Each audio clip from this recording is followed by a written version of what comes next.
This is an introduction to statistics. Statistics is the science of collecting, describing, and interpreting data. It will include designing experiments to obtain information, organizing, displaying, and analyzing that obtained information, and then making predictions and conclusions based on what was found. Data could be qualitative or quantitative. Qualitative data would be non-numerical observations, including labels and any non-numerical responses. Quantitative data, on the other hand, would be numerical counts or measurements. In statistics, a population is a collection of all the responses, counts, or measurements of interest that could be obtained. But that's only assuming that a researcher has infinite time, ability, and resources, which they wouldn't have. The term population is very adaptable, and it could be applied to countless different scenarios. The most accurate results of statistical analysis would be found by gathering data from every object in the entire population. That's the best case scenario. However, in most cases, the population is just way too large, and observing it would not be practical or possible. This is why we use the technique of sampling. A sample is just a subset of the population.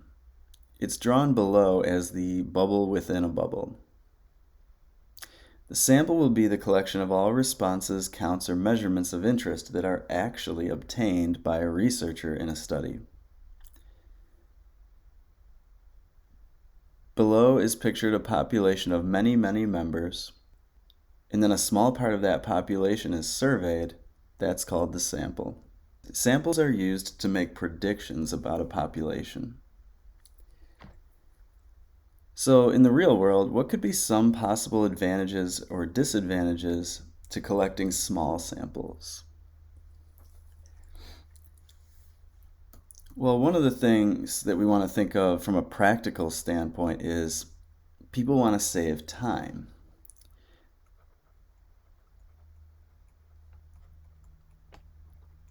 They also want to save money and effort whenever possible. And so collecting a small sample would achieve that. It doesn't take as much time to deal with less questions and less data. These are advantages. What would be some disadvantages, though? Well, one disadvantage would be that the results are often less representative of the overall population.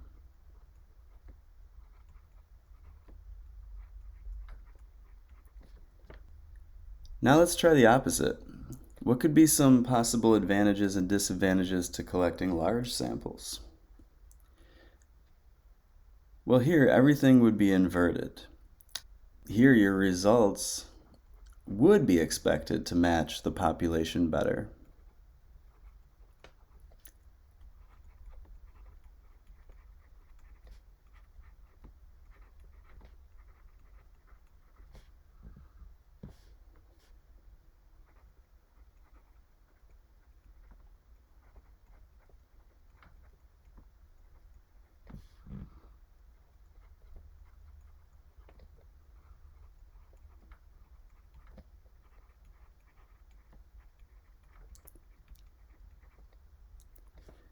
The trade-off though is that this requires more time, money, and effort generally.